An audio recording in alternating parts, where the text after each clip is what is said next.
Hello my dear friends, how are you my dear friends. आज हम बातचीत करेंगे पूरे के पूरे लीगल स्ट्रक्चर की कि म्यूचुअल फंड का लीगल स्ट्रक्चर बनता कैसे है, राइट। तो हमारा जो ये सारा का सारा काम है, ये पूरे के पूरे म्यूचुअल फंड के जितने रेगुलेशंस हैं, सेबी ने अपने वो सारे के सारे जितने भी रेगुलेशंस बनाए थे 1996 वाले, उनके अंदर ही सारी की सारी डिटेल्स हैं। म्यूचुअल फंड क्या होता है, वो कैसे इस्टेब्लिश होता है, किस तरह से वो काम करता है, उसमें क्या कंपोनेंट्स होते हैं, आज वो हम सारी की सारी बात करेंगे, राइट। तो जब म्यूचुअल फंड की बात करेंगे तो सबसे पहले किसी भी म्यूचुअल फंड को अगर बनाना है तो उसको एज अ ट्रस्ट क्रिएट करना होगा। इंडियन ट्रस्ट एक्ट है हमारा एक, ठीक है जी। तो अब जब ये ट्रस्ट बनाई गई है तो इसका मतलब इसलिए कि आपके विश्वास पर ही ये पैसा लोगों ने आपके पास जमा करवाया। उस ट्रस्ट में जो है वो ट्रस्टी होते हैं बहुत सारे लोग, ठीक है ना। तो जब आप उसकी डेफिनेशन पढ़ेंगे जो सेबी ने दी अपने म्यूचुअल फंड रेगुलेशंस में, तो आपको वहाँ से समझ में आएगा कि ये एक फंड ऐसा है जो कि in the form of trust बनाया जाता है। लोगों से पैसा लिया जाता है, लेकिन वो पैसा कैसे लिया जाता है? Through sale of units. जैसे आपने अभी हमने जितना भी अभी तक पढ़ा, उसके अंदर क्या होता है कि मल्टीपल यूनिट्स दी जाती हैं, ठीक है ना। यूनिट्स दी जाती हैं और हर यूनिट की एनएवी निकाली जाती है। तो पब्लिक में से लोग आते हैं, लोग इसमें पैसा लगाते हैं, या एक पर्टिकुलर सेक्शन पब्लिक का आता है जो एक या एक से ज़्यादा स्कीम्स में पैसा लगाता है। वो पैसा, ये म्यूचुअल फंड हमने पहले ही सीख लिया सारा का सारा कि कहाँ लगता है। वो पैसा equity market, money market, debt market, ठीक है, गोल्ड रिलेटेड, सिल्वर या सिल्वर रिलेटेड, या रियल एस्टेट, हमने ये सारी बातें पहले से कर ली है।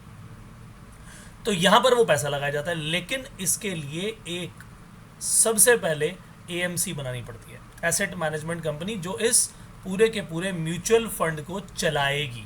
यानी इसकी जो पूरी की पूरी मैनेजमेंट है इस म्यूचुअल फंड की, माय डियर फ्रेंड्स, इस बिजनेस को मैनेज करने के लिए एएमसी को अपॉइंट करना पड़ता है, एमसी को बनाना पड़ता है। तो ट्रस्टी के रूप में एक ये जो म्यूचुअल फंड जो है वो ट्रस्ट के रूप में बनाया गया, और जो ट्रस्टी हैं अब ये उन्हीं की ड्यूटी है कि वो एक एसेट मैनेजमेंट कंपनी को इस पूरे के पूरे पैसे को मैनेज करने के लिए कहें कि जी आप इसे मैनेज करो।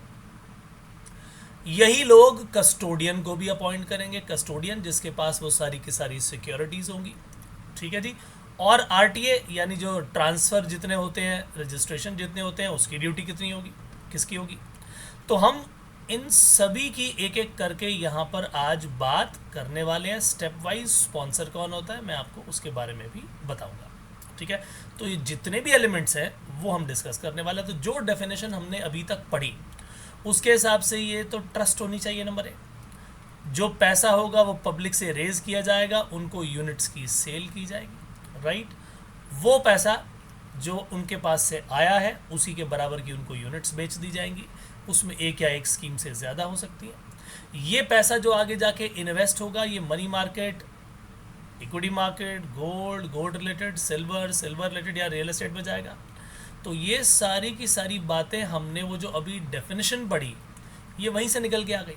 तो ये तो म्यूचुअल फंड की बात हो गई, लेकिन सवाल ये आता है कि अब इसे किस तरीके से इसका स्ट्रक्चर क्रिएट किया जाएगा। जो इसका लीगल स्ट्रक्चर है वो बहुत अच्छे तरीके से समझने की ज़रूरत है। और कारण ये है कि इतना बड़ा स्ट्रक्चर आखिरकार सेबी ने क्यों सजेस्ट किया जी ऐसे ही होना चाहिए।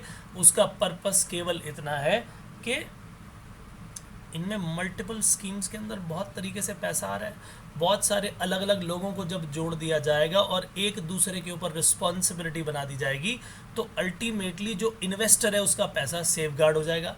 तो अल्टीमेट बेनिफिट जिसके लिए ये सारे के सारे काम किए जा रहे हैं, it is to protect the interest of the investor. इसीलिए पूरा का पूरा जो म्यूचुअल फंड का सिस्टम है इस तरीके से उसके लीगल स्ट्रक्चर को बनाया जाता है। अब पहला पॉइंट हमने ऑलरेडी सीख लिया है कि इसको म्यूचुअल फंड को ट्रस्ट के रूप में पहले रजिस्टर कराया जाएगा। जैसे मान लीजिए आपने कोई बिजनेस शुरू करना है तो पार्टनरशिप के रूप में रजिस्टर करा सकते हो, आप एलएलपी के रूप में रजिस्टर करा सकते हो, आप कंपनी के रूप में रजिस्टर करा सकते हो। और कंपनी में भी प्राइवेट कंपनी हो सकती है, पब्लिक कंपनी हो सकती है, 1% कंपनी हो सकती है, ठीक है, मल्टीपल तरह की कंपनीज हैं। लेकिन यहाँ पर क्या कहा कि जो भी यहाँ पर कोई भी म्यूचुअल फंड अगर बनाना है तो उसके लिए आपको ट्रस्ट बनानी पड़ेगी। ट्रस्ट के लिए हमारे यहाँ इंडिया में एक ट्रस्ट एक्ट है 1882 का, वही पुराना चला आ रहा है, इंडियन ट्रस्ट एक्ट 1882। उसी के तहत पूरा का पूरा जो रजिस्ट्रेशन का प्रोसेस है वो फॉलो किया जाता है, उसमें ट्रस्टी अपॉइंट किए जाते हैं और वहाँ पर ये सारा का सारा काम हो जाता है, ठीक है। लेकिन इस ट्रस्ट को बनाने के लिए कुछ लोग आएंगे, ठीक है। ट्रस्ट के अंदर ट्रस्टीज आते हैं, ठीक है, तो वो कहलाते हैं स्पॉन्सर्स।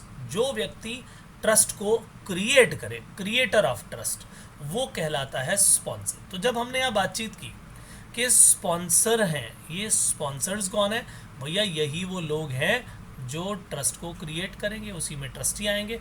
ट्रस्टी अलग अलग लोग भी हो सकते हैं, ठीक है।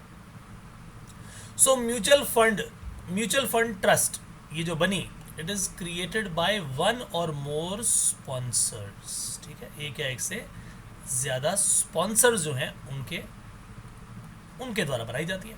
यही उस म्यूचुअल फंड के मेन बिजनेस के मेन खिलाड़ी हैं, यही वो मेन पर्सन्स हैं जिन लोगों ने क्या किया है, हाँ जी, जिन लोगों ने इस म्यूचुअल फंड को बनाया वही बिजनेस कर रहे हैं। अब जब एक तरफ क्रिएटर ऑफ ट्रस्ट है यानी उसके स्पॉन्सर्स हैं, तो ट्रस्ट का मतलब होता है कि किसी व्यक्ति के बेनिफिट के लिए बनाना, ठीक है। जैसे मान लीजिए कि एक एग्जांपल देता हूँ ट्रस्ट का आपको, कि एक दादाजी हैं और जी उनका एक ही पोता है, उनका लाइफ में और कोई रिश्तेदार बचा ही नहीं, सबकी डेथ हो गई मान लीजिए। अब दादाजी की उम्र ज़्यादा हो गई है और पोता भी माइनर है, तो दादाजी ने अपने सॉलिसिटर को बुलाया और कहा कि मैं अपनी ये सारी प्रॉपर्टीज ट्रस्ट के नाम कर रहा हूँ, एक ट्रस्ट बना रहा हूँ, ठीक है। उसमें सॉलिसिटर साहब आपको मैं ट्रस्टी बना रहा हूँ। वो खुद स्पॉन्सर हो गए और सॉलिसिटर, वो वकील जो था, वो ट्रस्टी बन गया और ये कहा कि जब मेरा ये पोता मेजर हो जाए, 18 साल का हो जाए, तो ये सारी की सारी प्रॉपर्टी उसके नाम हो जानी चाहिए।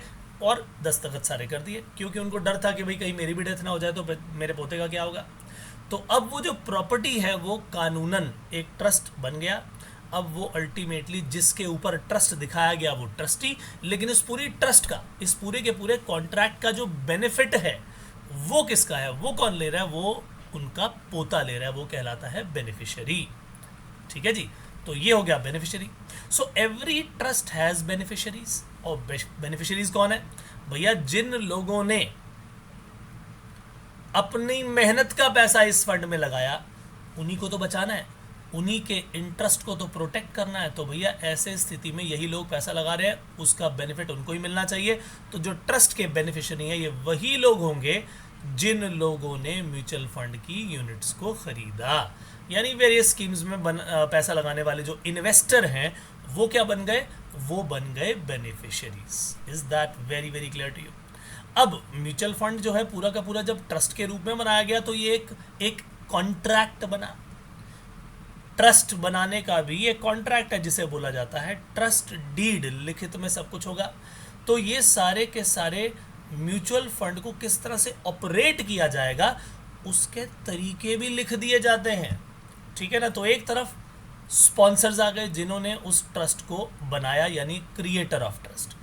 दूसरी तरफ बेनिफिशरीज आ गए और एक तरफ ट्रस्टीज आ गए, ठीक है, जिन पर ट्रस्ट किया गया।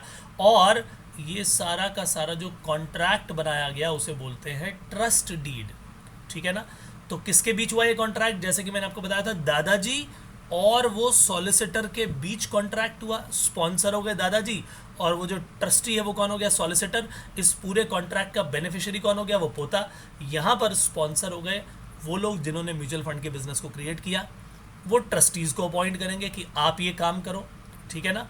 आपके साथ उन्होंने कॉन्ट्रैक्ट कर लिया, तो स्पॉन्सर्स और ट्रस्टी के बीच में कॉन्ट्रैक्ट हो गया। अब ट्रस्टी का काम हो गया, ठीक है जी, जो ट्रस्ट मुझ पर किया गया है मुझे उसी को फॉलो करना है, और वो सारा का सारा जो भी तरीका है वो यहाँ पर ट्रस्ट डीड में लिख दिया गया। The trust acts through it's trustees. तो ट्रस्टी ही है जो उसे चलाएंगे, ठीक है कि नहीं। इन्हीं का काम है कि जो इन्वेस्टर है, जो बेनिफिशियरी है, उनके इंटरेस्ट को प्रोटेक्ट करना। समझे मेरी बात क्या नहीं? तो ट्रस्ट डीड जब बनेगी तो भैया स्पॉन्सर का भी नाम आएगा। जब कॉन्ट्रैक्ट करते हैं दो पार्टी से, मान लो ए और बी, तो दोनों का नाम आएगा, तो स्पॉन्सर का नाम भी आएगा और ट्रस्टी का नाम भी आएगा। Is that very very clear? लेकिन उन ट्रस्टीज को बदला भी जा सकता है। ऐसा नहीं कि एक व्यक्ति ट्रस्टी बन गया तो बन गया, तो आप उसे चाहो तो चेंज कर लो, कॉन्ट्रैक्ट बदल जाएगा। तो पहले ट्रस्टी का जो नाम आना था वो ट्रस्ट डीड में आ गया, लेकिन उसमें उसे बदलने का तरीका भी लिख दिया जाता है कि अगर इन्हें बदलने की जरूरत पड़ी, किसी को नया अपॉइंट करना पड़ा, तो उस केस में सिस्टम क्या होगा। समझे मेरी बात कि नहीं? तो चाहो तो आप ट्रस्टी अपॉइंट करना चाहते हो किसी इंडिविजुअल को कर लो, आप चाहो तो किसी कंपनी को अपॉइंट कर लो जी, आप ये सारा का सारा काम कर लो। लेकिन अगर इंडिविजुअल जो है, मान लो 5 इंडिविजुअल को बना लिया गया, आप आओ जी ट्रस्ट बनाओ, 7 इंडिविजुअल को बना लिया गया, तो वो कहलाएंगे मिलकर बोर्ड ऑफ ट्रस्टीज। लेकिन मान लिया जाए आपने किसी कंपनी को अपॉइंट कर लिया, तो कंपनी तो एक आर्टिफिशियल पर्सन है, नेचुरल पर्सन तो है नहीं, तो उस कंपनी के जो बोर्ड ऑफ डायरेक्टर्स हैं वो मिलकर डिसीजन लेंगे, तो उस केस में बोर्ड ऑफ डायरेक्टर कहलाएंगे। और अगर वो इंडिविजुअल्स हैं तो कहलाएंगे बोर्ड ऑफ ट्रस्टीज।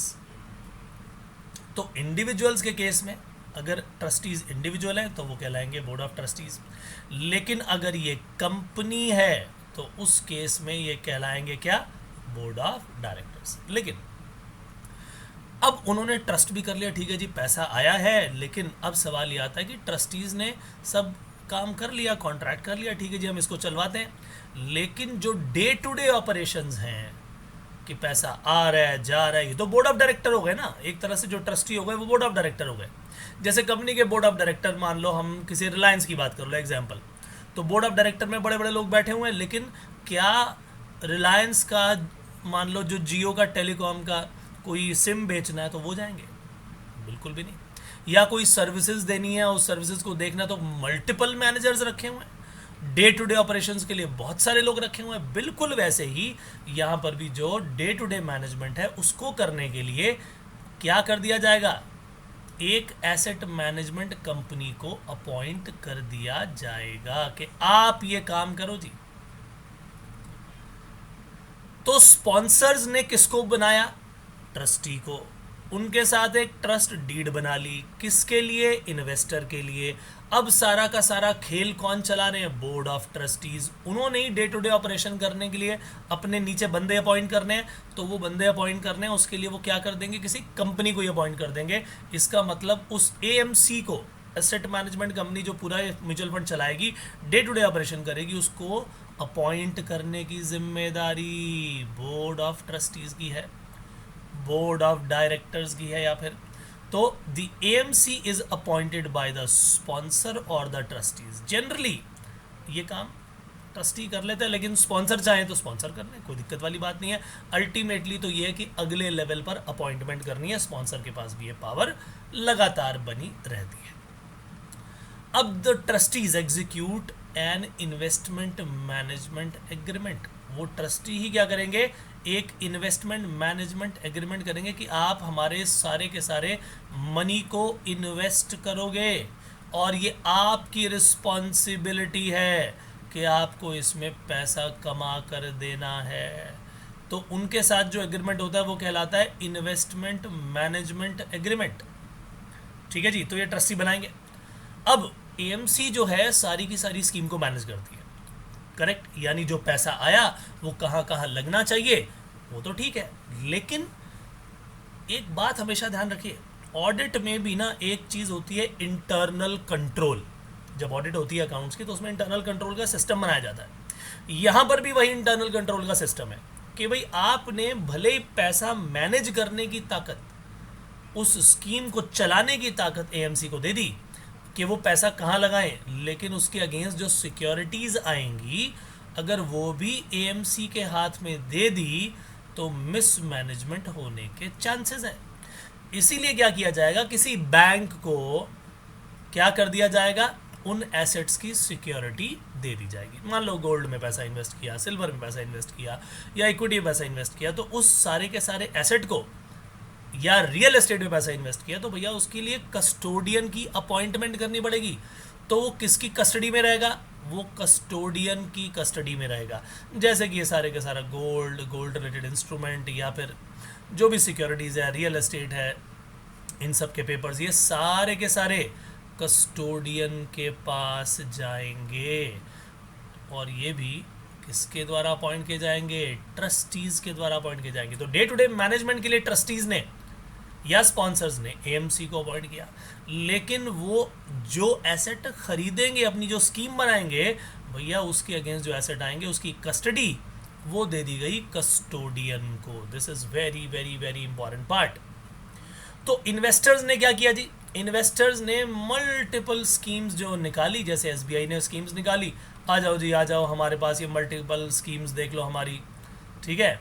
उन्होंने कहा ये देखो जी हमारे इन्वेस्टमेंट ये प्लान देख लो, हमारे इक्विटी म्यूचुअल फंड देख लो, हमारे सॉल्यूशन ओरिएंटेड स्कीम देख लो, हमारे डेट म्यूचुअल फंड देख लो, हाइब्रिड देख लो, ये देख लो, वो देख लो। तो उसी तरह से जैसे यूटीआई है, यूटीआई ने अपने म्यूचुअल फंड बताया जी, एसेट क्लास हमारे ये वाले हैं, इक्विटी में, डेट में, ओवरनाइट फंड्स, हाइब्रिड फंड, ये सब बातें बता चुका हूँ। सॉल्यूशन बेस्ड फंड्स, तो वो तरह तरह के जो हैं आपके पास वो ऑप्शंस लेकर आ रहे हैं। लेकिन सवाल ये आता है उसका रिकॉर्ड भी तो रखना पड़ेगा कि किसके पास कितने शेयर आए, या कितना गोल्ड गया, या किसके पास कितने रियल एस्टेट की वैल्यू आई, ये सब इसको रिकॉर्ड कौन करेगा? रिकॉर्ड भी करना पड़ेगा। तो ऐसी स्थिति में जो इन्वेस्टर्स ने इन्वेस्ट किया है उसकी रिकॉर्डिंग कहाँ हो रही है, उसके लिए भी एक अलग व्यक्ति चाहिए, उसके लिए भी अलग अपॉइंटमेंट की जाएगी। तो उसका जो रिकॉर्ड है इन्वेस्टर्स का, वो यूनिट होल्डिंग जो है that may be maintained by AMC itself. लेकिन जनरली ऐसा होता नहीं है। कई बार एएमसी के पास उसको काम को करने की ताकत नहीं होती, इसीलिए उसे रजिस्ट्रार एंड ट्रांसफर एजेंट यानी आरटीए की अपॉइंटमेंट करनी पड़ती है।